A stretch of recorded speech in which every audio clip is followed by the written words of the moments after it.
আসসালামু আলাইকুম। কক্সবাজার থেকে আমরা যাচ্ছিলাম খুলনাতে। তো বাসে ওঠার একটু পরেই পরি হচ্ছে নাক ডেকে ঘুমায়। এক ঘুমে ওর সকাল হয়ে গিয়েছে।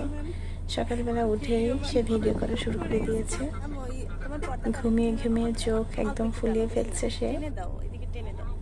আর তার বাবাই তো শুয়ে শুয়ে খেলা দেখছে। আর সে হচ্ছে খুব প্রকৃতিপ্রেমী মেয়ে আমার। সুন্দর দৃশ্য দেখলে সাথে সাথে ভিডিও করে। ওয়াও ওয়াও ওয়াও, আম্মু দেখো দেখো দেখো কি সুন্দর। আসলেই অনেক সুন্দর, অনেক সুন্দর। আমরা যাচ্ছিলাম স্লিপারে, বাসের দোতলায় আছি আমরা এখন, এসি বাসে। তো জানালা থেকে দেখার কোনো ওয়ে নেই। তো আমরা হচ্ছে গ্লাস থেকে মানে বাসের ভিতরে বসে গ্লাসের এপার থেকে যতটুকু ভিডিও করা যায় অতটুকু মধ্যে ভিডিও করেছি।